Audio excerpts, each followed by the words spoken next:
और बड़ी खबर सामने आ रही है। गुजरात चुनाव में बीजेपी ने अब तक के सारे रिकॉर्ड तोड़ दिए हैं। बीजेपी को 156 सीटें मिली हैं, जबकि विपक्षी दल कांग्रेस 17 सीटों पर ही सिमट गई। वहीं सरकार बनाने का दावा करने वाली आम आदमी पार्टी को सिर्फ 5 सीटें ही मिल सकी हैं। रिपोर्ट देखिए।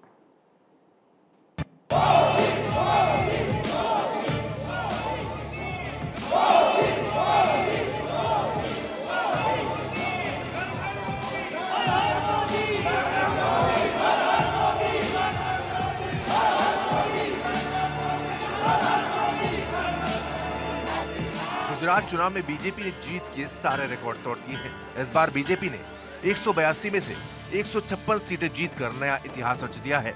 इतिहास ऐसा कि आने वाले सालों में शायद ही कोई पार्टी इसे तोड़ पाए।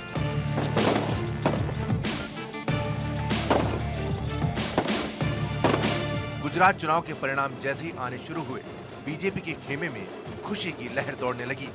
रुझानों में बीजेपी ने ऐसी बढ़त बनाई जिसने विपक्षी दल कांग्रेस को मीलों पीछे छोड़ दिया।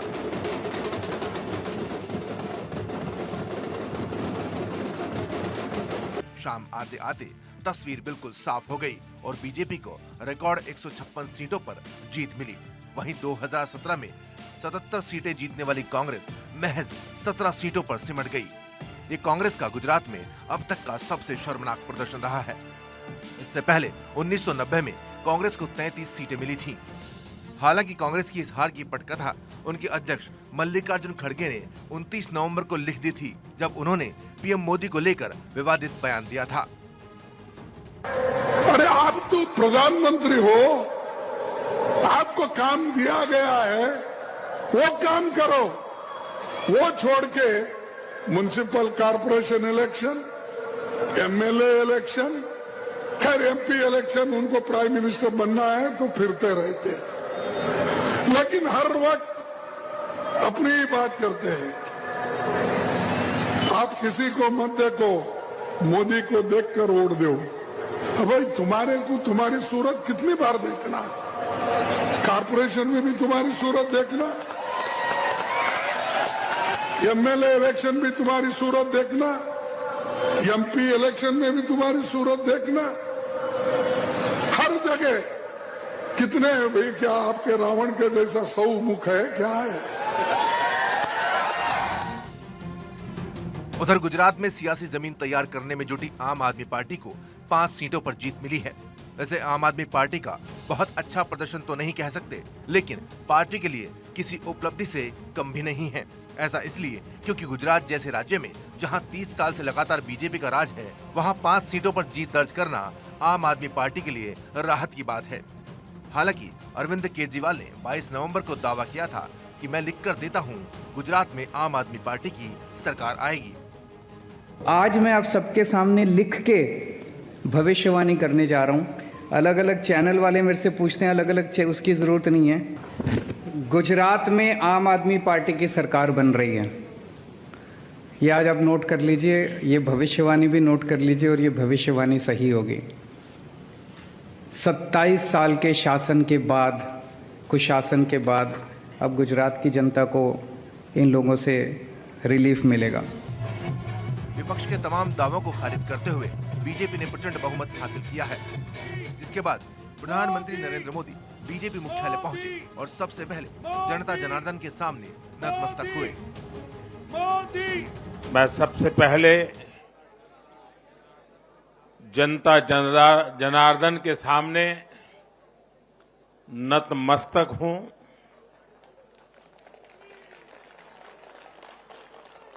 जनता जनार्दन का आशीर्वाद अभिभूत करने वाला है। पीएम मोदी ने कहा कि बीजेपी का बढ़ता जन समर्थन दिखाता है कि परिवारवाद के खिलाफ जन आक्रोश लगातार बढ़ रहा है। यह स्वस्थ लोकतंत्र के लिए एक शुभ संकेत है। मैंने गुजरात के भाई बहनों से कहा था कि इस बार नरेंद्र का रिकॉर्ड टूटना चाहिए। मैंने गुजरात के भाई बहनों और युवाओं से कहा था कि इस बार नरेंद्र का रिकॉर्ड टूटना चाहिए, और मैंने वादा किया था कि भूपेंद्र नरेंद्र का रिकॉर्ड तोड़े, इसलिए नरेंद्र जी जान से मेहनत करेगा।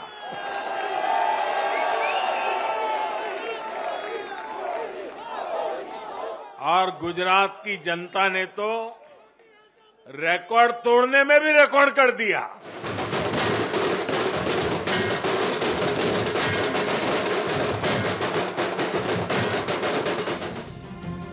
वहीं इस बार चुनाव में सबकी निगाहें मोरबी सीट पर थीं। हाल ही में मोरबी में पुल हादसे के बाद कयास लगाए जा रहे थे कि बीजेपी को इस सीट पर भारी नुकसान उठाना पड़ेगा, लेकिन मोरबी की जनता ने हादसे के वक्त लोगों की मदद करने वाले कांतिलाल अमृतिया को भारी मतों से जिताकर बता दिया कि मोरबी की जनता आज भी बीजेपी के साथ खड़ी है।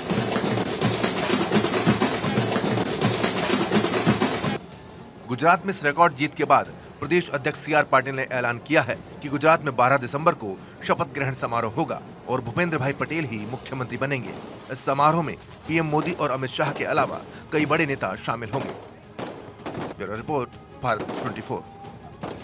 और 156 सीटें जीतते हुए बीजेपी ने गुजरात में इतिहास रच दिया है और उसी के साथ गुजरात में जगह जगह जश्न लगातार बनाए जा रहे हैं। सीधा रुख करते हैं गुजरात का। मेरे सहयोगी करिश्मा वहां मौजूद है। करिश्मा, बीजेपी ने जिस तरीके से ऐतिहासिक जीत दर्ज की है, जश्न की तस्वीरें आप कल से ही दिखा रही हैं।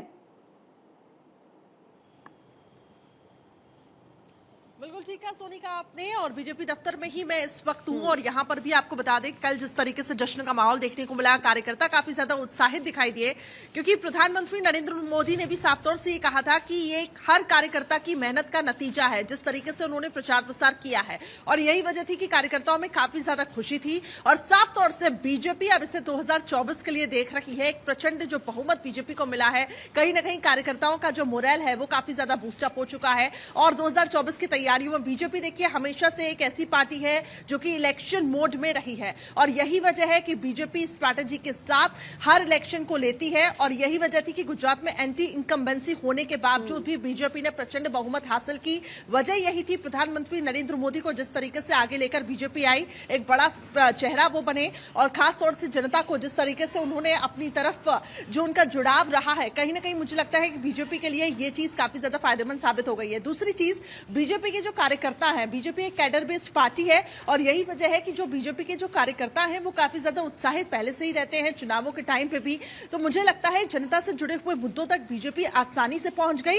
वजह यह भी थी प्रधानमंत्री नरेंद्र मोदी का जिस तरीके से लोगों के साथ कनेक्ट करना, और खासतौर से गुजरात के, क्योंकि वो तो गुजरात के बेटे ही है, और यही वजह थी कि गुजरात से उनको प्रचंड बहुमत मिली है। तो कुल मिलाकर बीजेपी कार्यकर्ता इस वक्त काफी ज्यादा उत्साहित है, मोरल काफी ज्यादा बूस्टअप है। 2024 आज की क्या तस्वीर, आप बीजेपी दफ्तर के ही पास मौजूद है, आज बीजेपी दफ्तर में क्या हलचल रहने वाली है? देखिए फिलहाल सोनिका अभी तो यहाँ पर कोई नहीं है, लेकिन जैसे जैसे समय बीतेगा हो सकता है, क्योंकि कल देर रात तक यहाँ पे जश्न हुआ है। इसके बाद देखिए यहाँ पे कार्यकर्ताओं का जमावड़ा शुरू हो जाएगा, क्योंकि अब 12 तारीख को शपथ ग्रहण भी है, तो उसको लेकर तैयारियां भी तेज हो चुकी है। अब ये देखना होगा कि कौन सी वो जगह होगी जहाँ पे ये भव्य शपथ ग्रहण समारोह रखा जाएगा, क्योंकि कहा जा रहा है बड़े बड़े नेता पहुंचेंगे। ऐसे में तैयारियां काफी भव्य होंगी, सीएम भूपेंद्र पटेल ही बनेंगे। लेकिन आपको बता दें कि हर एक कार्यकर्ता इस वक्त काफी ज्यादा उत्साहित है और यही कह रहा है कि ये प्रधानमंत्री नरेंद्र मोदी की जीत है, ये हर उस कार्यकर्ता की जीत है जिन्होंने इस पूरे चुनाव में जी जान लगा दी, पूरी मेहनत कर दी। और फिलहाल देखिएगा जैसे जैसे समय बीतेगा यहाँ पे कार्यकर्ताओं का जमावड़ा एक बार फिर से देखने को मिलेगा। लेकिन कुल मिलाकर बीजेपी अब इसको 2024 की रणनीति के तहत इस प्रचंड जीत को लेकर आगे बढ़ रही है। जी सोनिका। बिल्कुल करिश्मा, देखिए एंटी इनकम्बेंसी थी, लोगों में नाराजगी भी थी और मोरबी हादसा तो लगातार चर्चा में बना रहा। इसके बावजूद बीजेपी जीती है, तो इसका पूरा श्रेय पीएम मोदी को ही जा रहा है। मोदी के चेहरे पर विपक्ष की तमाम जो कोशिशें थी सब ध्वस्त हो गई। देखिए वजह यह थी कि मोरबी हादसे को विपक्ष ठीक तरीके से भुना नहीं पाया। आम आदमी पार्टी ने पूरी कोशिश की कि इस पूरे मुकाबले को त्रिकोणीय करे, लेकिन कहीं ना कहीं आम आदमी पार्टी को, जैसे कि आम आदमी पार्टी कह रही है कि हमने खुद को एक राष्ट्रीय पार्टी स्थापित करना चाहा और जितनी हमें सीटें मिली है हम उसमें ही खुश हैं। कहीं ना कहीं जितनी भी सीटें मिली है वो आगे वाले चुनाव के लिए एक उम्मीद देती हैं, एक आशा देती हैं कि आगे एक विकल्प के तौर पर हमें देखा जा रहा है। दूसरी महत्वपूर्ण चीज कांग्रेस का जिस तरीके से सफाया हुआ है, तो मैं वही कह रही हूँ कि विपक्ष मोरबी हादसे को भुना नहीं पाया। हालांकि हादसा काफी ज्यादा दुखद रहा। प्रधानमंत्री ने भी दुख जताया और इसके साथ साथ इस पूरे मामले में कड़ी कार्रवाई के भी निर्देश दिए गए थे प्रशासन की तरफ से भी। लेकिन इस पूरे मामले को विपक्ष ठीक तरीके से जनता तक नहीं ले पाया और इसके साथ ही महंगाई, बेरोजगारी, जिसका विपक्ष बार बार जिक्र करता है, इन मुद्दों को भी ले नहीं पाया। तो कुल मिलाकर जैसा मैंने कल भी कहा था कि दो तरीके के लोग इस वक्त गुजरात में हैं। एक जो बीजेपी की नीतियों से काफी ज्यादा प्रभावित हैं, जो प्रधानमंत्री नरेंद्र मोदी के चेहरे को लेकर आगे बढ़ रही हैं, उनको वोट दे रहे हैं, और दूसरे जिनको महंगाई, बेरोजगारी की समस्या तो लग रही है लेकिन फिर भी बीजेपी को ही वोट देना है। तो फिलहाल आपको बता दें कि गुजरात में माहौल जो है वो यही है कि हर जगह मैं देख पा रही हूं मैं, क्योंकि इतने दिनों से अहमदाबाद में हूं, गुजरात में हूं, हर एक मैंने तस्वीरें जो मैंने देखी कि प्रधानमंत्री नरेंद्र मोदी को लेकर एक काफी ज्यादा क्रेज है लोगों के जहन में भी, और प्रधानमंत्री नरेंद्र मोदी को लेकर एक भावनात्मक जुड़ाव है। और यही वजह है कि बीजेपी को इतनी प्रचंड बहुमत मिली है और विकल्प के तौर पर अभी कोई पार्टी यहाँ पर लोगों को दिखाई नहीं दे रही है। मोदी की लोकप्रियता काम कर गई, लेकिन हिमाचल हाथ से गया, दिल्ली एमसीडी भी हाथ से गया। आप वहां मौजूद है, आपने बीजेपी के तमाम नेताओं से बातचीत की होगी, क्या वजह है आप समझ पाई? देखिए, बहुत बड़ी चुनौती है इस वक्त बीजेपी के लिए। हालांकि बीजेपी इसे सिरे से नकार रही है। उनका साफ तौर से ये कहना है कि जहां जहां कमियां रही हैं वहां पे ध्यान दिया जाएगा और एक बार फिर से उन कमियों पर आगे काम किया जाएगा। लेकिन फिलहाल आपको बता दें, बीजेपी खेमे में जश्न का माहौल इसलिए है क्योंकि गुजरात चुनाव बीजेपी के लिए काफी ज्यादा महत्वपूर्ण था। लेकिन हिमाचल में आखिर क्या खामियां रही, क्यों आखिर हिमाचल में जनता ने नकारा है, इसको लेकर भी बीजेपी मंथन चिंतन करेगी। लेकिन फिलहाल आपको बता दें कि भव्य तैयारियां हो रही हैं शपथ ग्रहण की, और उसके बाद बीजेपी, क्योंकि मैंने जैसे भी पहले भी कहा कि इलेक्शन मोड में हमेशा ये पार्टी रहती है, इसलिए हिमाचल को भी ध्यान में रखते हुए बीजेपी उन कमियों को आगे ध्यान में रखेगी। और ये कहीं ना कहीं मुझे लगता है कि एक स्ट्रैटेजी बनाई जाएगी कि आगे किस तरीके से हिमाचल में पकड़ को मजबूत किया जाए, और साफ तौर से दिल्ली एमसीडी, क्योंकि आम आदमी पार्टी काफी मजबूती के साथ आगे बढ़ रही है, तो एक विकल्प के तौर पर अब जनता देखने लगी है आम आदमी पार्टी को भी, और ये कहीं ना कहीं अब बीजेपी को भी समझना होगा। लेकिन 2024 के रणनीति के तहत बीजेपी फिलहाल आगे बढ़ रही है। हालांकि जहां कमियां होंगी तो वहां बीजेपी बिल्कुल ध्यान देगी, जहां कमियां होंगी वहां पर बीजेपी अब काम करेगी। तो गुजरात चुनाव में बीजेपी ने अब तक के अपने ही सारे रिकॉर्ड तोड़ दिए। बीजेपी को 156 सीटें मिली है, प्रचंड बहुमत से जीत हासिल की है, ऐतिहासिक अपने ही रिकॉर्ड तोड़ दिए हैं। उधर कांग्रेस की बात की जाए तो कांग्रेस का अब तक का सियासी इतिहास का सबसे खराब प्रदर्शन ये रहा। पिछली बार 2017 में 77 सीटें मिली थी, लेकिन इस बार मात्र 17 सीटों पर सिमट गई है कांग्रेस। वहीं सरकार बनाने का दावा करने वाली आम आदमी पार्टी को सिर्फ 5 सीटें में ही मिली है।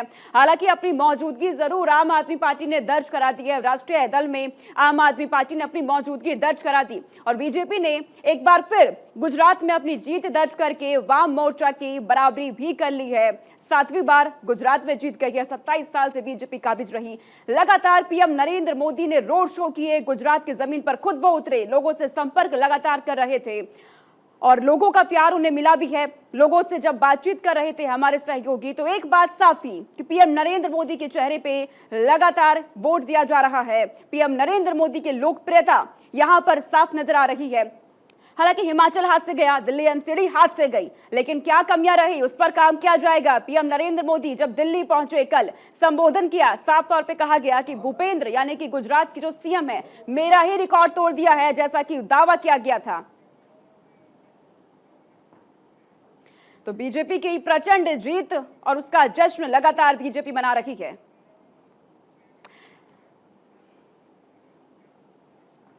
तो बीजेपी ने गुजरात में एक अच्छी जीत अपनी दर्ज कर ली है, ऐतिहासिक जीत। बहुत शुक्रिया करिश्मा हमारे साथ जुड़ने के लिए और तमाम जानकारी हम तक साझा करने के लिए। तो गुजरात में तो बीजेपी ने जीत दर्ज कर ली, लेकिन हिमाचल प्रदेश विधानसभा चुनाव में एक बार फिर जनता ने पुराने परंपरा को कायम रखते हुए राज बदल दिया है। यानी हर चुनाव की तरह इस बार भी सत्ता बदली है। राज्य की 68 सीटों पर वोटों की गिनती पूरी हो चुकी है। आखिरी नतीजों में कांग्रेस ने बहुमत के लिए जरूरी 35 सीटों का आंकड़ा पार कर लिया है और 40 सीटों पर कब्जा जमाया। वहीं बीजेपी महज 25 सीटों पर ही सिमट गई। 2017 की बात की जाए, 2017 के मुकाबले बीजेपी को 19 सीटों का नुकसान हिमाचल प्रदेश में हुआ। वहीं निर्दलीय उम्मीदवारों की बात करें तो इन पर 3 सीटों पर निर्दलीय उम्मीदवारों ने जीत दर्ज की है। बीजेपी को सबसे बड़ा झटका इस बात से लगा कि उसके 10 मंत्रियों में से 8 मंत्री हार गए और हिमाचल प्रदेश में जो दावा किया जा रहा था बीजेपी की तरफ से कि राज कायम रहेगा, वो बदल गया है। यानी कि हिमाचल प्रदेश की जनता ने जो पुरानी परंपरा रही है उसे कायम रखा। एक बार कांग्रेस, एक बार बीजेपी। हिमाचल प्रदेश का इतिहास ये रहा है और कांग्रेस ने बहुमत के साथ हिमाचल प्रदेश में जीत अपनी दर्ज कर ली है। हालांकि गुजरात में मात्र 17 सीटों पर ही सिमट गई, लेकिन हिमाचल प्रदेश में अपना राज कायम कर लिया है।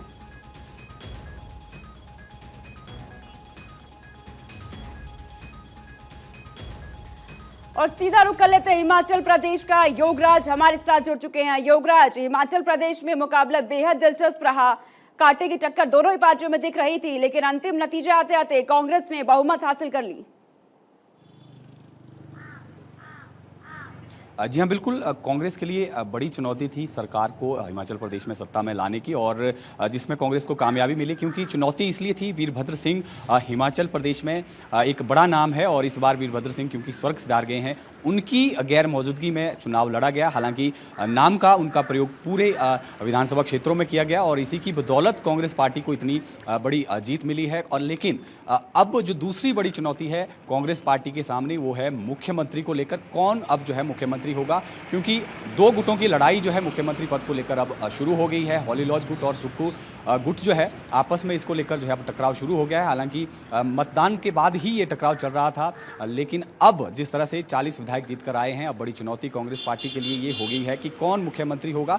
और इसी को लेकर कांग्रेस कार्यालय जो शिमला है, वहां पर एक बैठक बुलाई गई है। 12 बजे के आसपास ये बैठक होगी। मैं आपको कांग्रेस कार्यालय शिमला की तस्वीरें भी दिखाना चाहूंगा। आप देख सकते हैं पूरी तरह से कार्यालय सजाया गया है। 12 बजे यहाँ पर चुने हुए जो विधायक हैं, नए विधायक हैं, वो पहुंचेंगे और तय करेंगे कि कौन हिमाचल प्रदेश की जो है बागडोर संभालेगा, किसको जो है हिमाचल प्रदेश का मुखिया बनाया जाना है। आप देख सकते हैं यहाँ पर लाइट्स लगाई गई हैं, फूल मालाएं लगाई जा रही हैं, ताकि जिस तरह से पर्यवेक्षक हिमाचल प्रदेश के लिए लगाए गए हैं, जो तय करेंगे, विधायकों को टटोलेंगे, उनकी नब्ज टटोलेंगे कि किसको जो है विधायक दल का नेता बनाया जाना है, किसको मुख्यमंत्री बनाया जाना है। तकरीबन 12 बजे ये बैठक होगी। भूपेश बघेल जो छत्तीसगढ़ के मुख्यमंत्री है, वो यहाँ पर पहुँचेंगे। इसके अलावा भूपेंद्र हुड्डा यहाँ पर पहुँचेंगे, जो विधायकों के साथ मीटिंग लेंगे। इसके अलावा जो प्रभारी है हिमाचल प्रदेश कांग्रेस के, राजीव शुक्ला, और सह प्रभारी हैं, वो यहाँ पर पहुँचेंगे, और उनकी मौजूदगी में ये बैठक होगी, जिसमें तय होगा कि हिमाचल प्रदेश में किसको जो है कांग्रेस पार्टी मुख्यमंत्री बनाए। लेकिन योगराज, रायपुर भी शिफ्ट किया जा रहा है तमाम नए विधायकों को,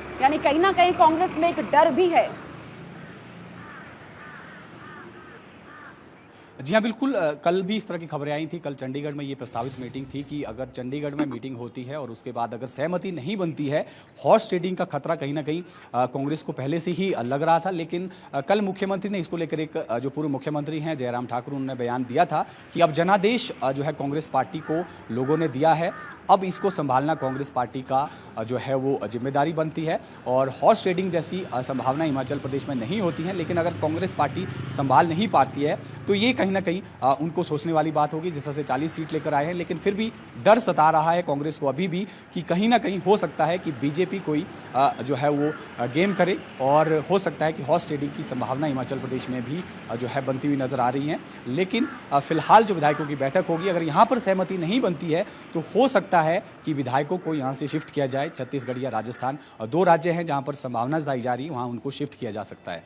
जी योगराज, इस पूरे मामले पर अगर जिस तरीके से बीजेपी की हार हुई है, आपने किसी बीजेपी के नेताओं से बातचीत की होगी, तो उनकी तरफ से क्या कहा गया? क्योंकि आम जनता ने तो पुरानी परंपरा को ही निभाया है। जी हाँ, बिल्कुल। हिमाचल प्रदेश में ऐसा नहीं कि कांग्रेस पार्टी की जीत हुई है। कांग्रेस पार्टी इसलिए जीती है क्योंकि लोग बीजेपी को हराना चाहते थे। क्योंकि एक बड़ा इशू जो ओपीएस का हिमाचल प्रदेश में है, और बागवानों का भी एक बड़ा इशू है। 17 विधानसभा क्षेत्र शिमला संसदीय क्षेत्र में आते हैं, और सेब बाहुल क्षेत्र है। इंपोर्ट ड्यूटी की बात हो या सेब जो कार्टन होता है उस पर जो है जीएसटी का मामला हो, तमाम चीज़ों को लेकर जो है बागवान भी आंदोलनरत थे। महंगाई भी एक बड़ा इशू कहीं ना कहीं रहा है। इसलिए लोग जो हैं चाहते थे कि बीजेपी को जो है हराया जाए, और किसी दूसरे दल को, यानी कांग्रेस, क्योंकि हिमाचल प्रदेश में कांग्रेस ही दूसरा दल है जिसके जो सक्षम थी सत्ता में आने के लिए, जिनके पास कैंडिडेट थे। हालांकि बड़े बड़े दिग्गज इस चुनाव में हारे हैं। कहीं ना कहीं एक जो पर्सनल कंडक्ट रहता है, किस तरह का व्यवहार 5 साल जो है मंत्री का रहा, विधायक का रहा, तमाम उन चीज़ों को देखकर हिमाचल प्रदेश की जो जनता है वो मत करती है। हिमाचल प्रदेश में पहले भी आपने देखा होगा 2017 2017 के जब चुनाव हुए थे कांग्रेस पार्टी हारी थी, मंत्री बड़े बड़े मंत्री जो है कांग्रेस पार्टी के भी हार गए हैं और इस बार भी यही हुआ। लोगों ने देखा कि किस मंत्री का व्यवहार क्या है, किस तरह का 5 साल बिल्कुल योगराज, इस बार भी यही हुआ और परंपरा निभाई गई, रिवाज को कायम रखा गया। लेकिन इस बीच बड़ी खबर सामने आ रही है। इस बीच खबर है कि हिमाचल प्रदेश चुनाव में जीत हासिल करने वाले कांग्रेस के सभी विधायकों की बैठक बुलाई गई है। चंडीगढ़ में यह बैठक बुलाई गई है, जहां पार्टी अध्यक्ष मल्लिकार्जुन खड़गे को अंतिम फैसला करने का प्रस्ताव पारित हो सकता है। हिमाचल कांग्रेस प्रभारी राजीव शुक्ला ने बताया कि नवनिर्वाचित कांग्रेस विधायक नतीजे आने के बाद चंडीगढ़ में बैठक करेंगे और विधायक दल के नेता के चयन को लेकर फैसला किया जाएगा। राजीव शुक्ला के साथ छत्तीसगढ़ के सीएम भूपेश बघेल, हरियाणा के पूर्व सीएम भूपेंद्र सिंह हुड्डा को पर्यवेक्षक के तौर पर पार्टी ने चंडीगढ़ भेज दिया है। तो कांग्रेस में कहीं ना कहीं एक डर, ताकि नए विधायक दूसरे राजनीतिक दलों के संपर्क में ना आ जाए। जिस तरीके से योगराज भी पूरी जानकारी दे रहे थे कि तमाम बैठकों का दौर अब कांग्रेस में शुरू हो चुका है। चंडीगढ़ में बड़ी बैठक बुलाई गई है, जहां पार्टी के अध्यक्ष मल्लिकार्जुन खड़गे को अंतिम फैसला करने का प्रस्ताव पारित हो सकता है। सीधा रुख करते हैं योगराज का। योगराज, बड़ी बैठक चंडीगढ़ में होने जा रही है, जो तमाम विधायक, जो नए विधायक है उनको लेकर। जी हाँ, बिल्कुल। कल अभी जो है पहले ही डिसाइड हो गया था कि चंडीगढ़ में बैठक होगी, लेकिन जब मीडिया ने पूछा कि चंडीगढ़ क्यों मीटिंग होगी, हिमाचल प्रदेश में क्यों नहीं, क्या डर लग रहा है कांग्रेस पार्टी को कि बीजेपी कोई षड्यंत्र कर सकती है, तो इसको लेकर कहीं ना कहीं मंथन हुआ और उसके बाद फिर डिसाइड किया गया कि शिमला होगी। और अब जो खबर आ रही है कि चंडीगढ़ जो है फिर से ये बैठक होगी, तो कहीं ना कहीं डर कांग्रेस पार्टी को अभी भी है कि कोई विधायक जो है पार्टी से बीजेपी में न चला जाए, बीजेपी कहीं सरकार न बनाए। बहुमत जो है कांग्रेस के पास है, लेकिन हो सकता है कि बीजेपी कोई बड़ी जो है वो बड़ी प्लानिंग करे और जो विधायक है उनको तोड़ने का काम हिमाचल प्रदेश से करे और सरकार जो है वो फिर से बनाए। इस तरह की आशंका जो है कांग्रेस पार्टी को लग रही है, डर सता रहा है। लेकिन अब देखना होगा, क्योंकि चंडीगढ़ में बैठक बुलाई गई है, क्या सहमति बन पाती है, क्योंकि मुख्यमंत्री को लेकर लड़ाई दो गुटों में बहुत ज़्यादा तेज हो गई है। प्रतिभा सिंह ने कल ही कहा है कि हॉली लॉज के नाम पर जो है चुनाव लड़ा गया, वीरभद्र सिंह के नाम पर जो है चुनाव लड़ा गया, तो हॉली लॉज को दरकिनार नहीं किया जा सकता है और मुख्यमंत्री पद की रेस में वो भी हैं और विधायक भी, तमाम विधायक, मैक्सिमम विधायक जो है चाहते हैं कि हॉली लॉज से ही जो है वो एक बार फिर से कमान जो है कांग्रेस पार्टी की चले, कांग्रेस पार्टी का मुखिया हॉली लॉज से बने। दूसरी तरफ सुखविंदर सिंह सुक्खू हैं, वो भी जो है चुनाव प्रचार के दौरान भी कहते आए कि वीरभद्र सिंह के बिना चुनाव लड़ा जा रहा है, एक नए इतिहास का जो है वो इस बार रचा जाएगा, एक नए युग का जो है वो आरंभ हुआ है। इसको लेकर उन्होंने कल जो है कहा और यही कारण है कि कहीं ना कहीं कांग्रेस पार्टी अब डरी हुई है और ये मीटिंग जो है बुलाई गई है, जहाँ पर नब्ज टटोली जाएगी। सभी विधायकों से पूछा जाएगा कि कौन हिमाचल प्रदेश का अगला मुखिया होगा, जिसके पास विधायक ज़्यादा होंगे उसको जो है ये नेतृत्व सौंपा जाएगा। जी योगराज, इस सबके बीच दिलचस्प ये भी है कि गांधी परिवार से बाहर का अध्यक्ष मल्लिकार्जुन खड़गे जो इस बार बने हैं, उनको अंतिम फैसला करने का प्रस्ताव पारित हो सकता है। जी हाँ, बिल्कुल। हालांकि पहले ये कहा जा रहा था कि प्रियंका गांधी जो है निर्णय लेगी, क्योंकि प्रियंका गांधी ने हिमाचल प्रदेश में कांग्रेस की प्रचार की जो कमान थी वो संभाली थी और 4 जो संसदीय क्षेत्र है वहाँ पर 4 बड़ी रैलियाँ की थी और माना ये जा रहा था कि प्रियंका गांधी जो है हिमाचल प्रदेश में, उनका क्योंकि घर भी है, जुड़ाव हिमाचल प्रदेश से उनका है, अंतिम फैसला वो लेंगी। लेकिन अब जो खबर आई है उसके अनुसार जो अध्यक्ष हैं मल्लिकार्जुन खड़गे, उनको ये जिम्मेदारी दी गई है कि वो डिसाइड करें। हालांकि जो हाईकमान है निर्णय जो है बेशक खड़गे लेंगे, लेकिन कहीं ना कहीं गांधी परिवार की भी इसमें जो है सहमति होना जरूरी है। उनसे भी राय ली जाएगी, उनसे भी पूछा जाएगा कि ये जो है कैंडिडेट है तय किया गया है, क्या आप सहमत हैं। तो तमाम चीज़ों को लेकर ये निर्णय जो है अब हाईकमान ने लेना है। जी बिल्कुल। तो हिमाचल प्रदेश में जीत दर्ज करने के बाद अब कांग्रेस में कहीं ना कहीं डर और तमाम विधायकों को लेकर के बैठक बुलाई गई है। चंडीगढ़ में ये बड़ी बैठक होने जा रही है, तमाम बड़े नेता शामिल होने जा रहे हैं। तस्वीरें योगराज लगातार दिखा रहे हैं इस वक्त हिमाचल प्रदेश में किस तरीके की तस्वीर है। योगराज, एक बार फिर से तस्वीर आप दिखाइएगा, कैसी तैयारी वहां पर? जी हम तैयारी में आपको कांग्रेस कार्यालय की तैयारियां बता देते हैं। जिस तरह से सुबह से ही ये देखिए कार्यकर्ता यहां पर पहुंच गए हैं, फूल मालाएं जो यहां पर लगाई जा रही हैं, सजाया जा रहा है कांग्रेस कार्यालय को और लाइटनिंग की गई है। और कल से लेकर कांग्रेस कार्यालय में जश्न का माहौल है और आज भी आप देख सकते हैं कांग्रेस कार्यालय को 5 साल बाद, क्योंकि ये रौनक कांग्रेस कार्यालय में देखने को मिली है। 5 साल जो है विपक्ष में कांग्रेस पार्टी को रहना पड़ा था और अब जो है कहीं ना कहीं कांग्रेस कार्यालय में जो है रौनक लौटी है और कार्यकर्ता जुटे हुए हैं। तमाम तैयारियां जो है यहाँ पर की जा रही हैं ताकि विधायक पहुंचेंगे उनके स्वागत के लिए और तस्वीरें हम आपको सीधी दिखा रहे हैं। तो अब देखना कांग्रेस ये ऑफिस साफ तौर पर देखा जा रहा है किस तरीके से रौनक हो गई है, सजा लिया गया है। बहुत शुक्रिया योगराज, तमाम जानकारी हम तक पहुंचाने के लिए, तस्वीर हम तक पहुंचाने के लिए। तो